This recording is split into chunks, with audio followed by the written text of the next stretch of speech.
গ্রাম বাংলার ঐতিহ্যবাহী ও ব্যতিক্রমী খেলার মধ্যে সাপুরিয়াদের অন্যতম হল সাপ খেলা। কালের আবর্তে এই খেলা হারাতে বসলেও মাঝে মধ্যে জাতীয় অনুষ্ঠানে এই খেলার আয়োজন করা হয়। নতুন প্রজন্ম সহ বিভিন্ন বয়সের মানুষ এই খেলা দেখে আনন্দ উপভোগ করে থাকেন। বিভিন্ন বিজয় দিবস উপলক্ষে এই সাপ খেলার আয়োজন করা হলেও পুরনো এই খেলা আগামীতেও অব্যাহত থাকবে বলে জানান জেলা প্রশাসক।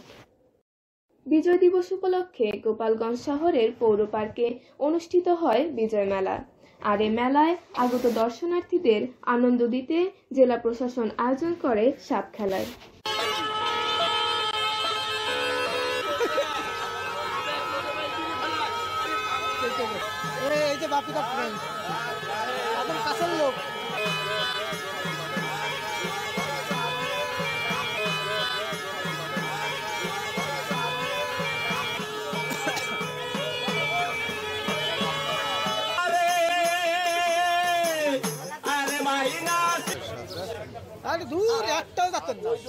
খেলার শুরুতেই সাপবন্দি কয়েকটি বাক্স সাজিয়ে বসে কয়েকজন সাপুরিয়া।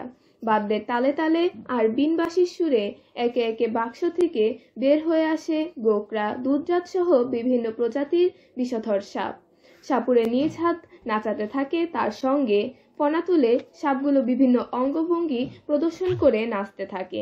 বিজয় মেলা সহ বিভিন্ন অনুষ্ঠানে সাপ খেলা সহ বিভিন্ন খেলা দেখিয়ে খুশি সাপুরেরা।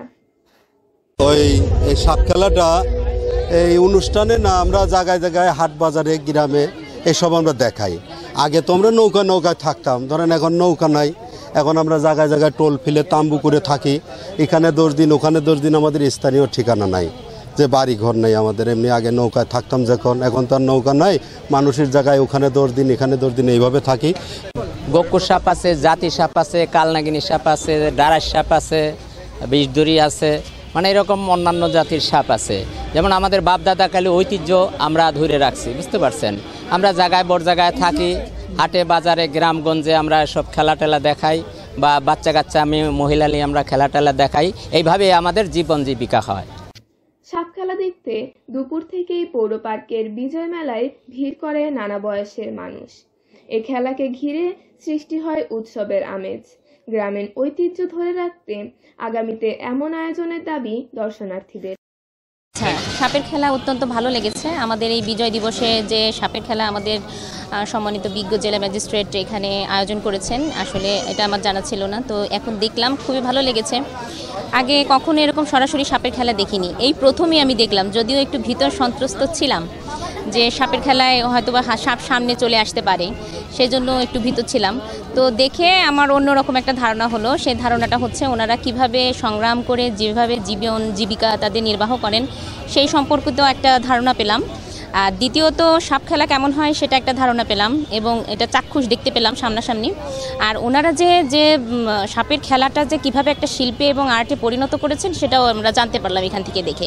সাপ খেলা আমরা এতক্ষণ ধরে দেখলাম, যেটা কিনা সাধারণত আমরা দেখতে পাই না। সাপ দেখলে আমরা সবাই দৌড় দিই, ভয় পাই, কিন্তু এখানে জনসম্মুখে এতগুলো মানুষের মধ্যে আমরা এই সাপের খেলা দেখে সকলে আনন্দিত, উচ্ছ্বাসিত। সাপের খেলাকে কখনো দেখা হয়নি, কিন্তু এই যে প্রথমবার দেখছি, খুবই ভালো লাগছে দেখে। এই তো বিভিন্ন প্রজাতির সাপ দেখলাম, সাপুরে দিদিরা দেখাচ্ছেন, এটা দেখে খুবই ভালো লাগছে।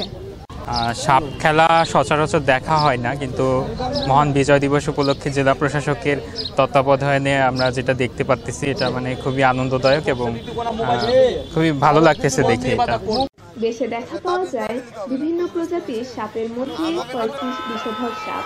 তাই সাপে কামড়ালে ওঝার কাছে না গিয়ে হাসপাতালে যাওয়ার পরামর্শ দেন সিভিল সার্জন। পৃথিবীর 80% সাপটি হচ্ছে বিষধর না, মাত্র 20% সাপ হচ্ছে বিষধর। আমাদের দেশে সাধারণত 4 ধরনের সাপ বিষধর, এবং আমাদের উপমহাদেশে। তো এই বিষধর সাপ যদি তার 20 দাঁত ভেঙে দিয়ে ফেলা হয়, তাহলে সেক্ষেত্রে এটা আতঙ্কিত হওয়ার কিছু নাই।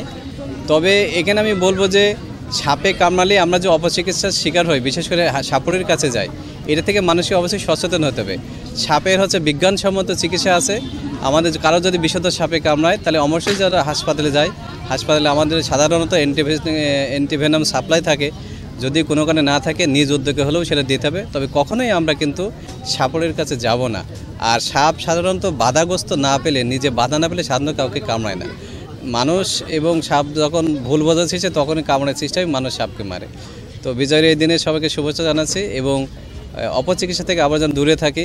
আমরা যেন সাপে কামড়ালে কোনো কারণে অবশ্যই ডাক্তারের কাছে পরামর্শ নিই এবং এটার সুস্থ সুন্দর চিকিৎসা আছে এবং চিকিৎসায় বেশিরভাগ ক্ষেত্রেই ভালো হয়।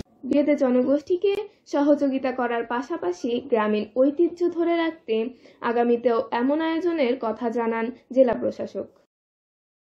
মহান বিজয় দিবস উপলক্ষে গোপালগঞ্জ জেলা প্রশাসন থেকে বিভিন্ন অনুষ্ঠানের আয়োজন করা হয়েছে।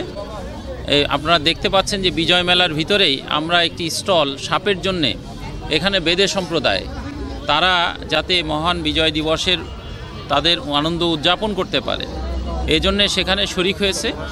আমরা চাই যে এই জাতীয় যারা প্রান্তিক জনগোষ্ঠী আছে এবং তাদের সংস্কৃতি আছে তাদেরকে লালন করতে এবং একটা ইনক্লুসিভ সমাজ ব্যবস্থা এবং রাষ্ট্র ব্যবস্থার পিছনে যা যা প্রয়োজন সেটা করার জন্য অন্তর্বর্তী সরকার চেষ্টা করছে। আমরা একইভাবে মহান বিজয় দিবসের মাধ্যমে তাদেরকে যে উৎসাহ এবং সাধারণ জনগণের সাথে পরিচিতি দিয়ে দিলাম, আমরা মনে করি যে পরবর্তীতে আরও বিভিন্ন প্রোগ্রামে তাদেরকে নিয়ে আসবো। আমরা ইতোমধ্যে তাদেরকে আশ্রয়ন সহ তাদের যে অসুবিধাগুলো আছে থাকার এবং তাদের এই শীতের জন্য শীতবস্ত্র অন্যান্য বিষয়গুলো আমরা লুক আফটার করার চেষ্টা করছি। চিরায়ত বাংলার ঐতিহ্যবাহী এই খেলা ধরে রাখতে সরকারি সহযোগিতার পাশাপাশি পৃষ্ঠপোষকতার প্রয়োজন বলে মনে করেন দর্শনার্থীরা।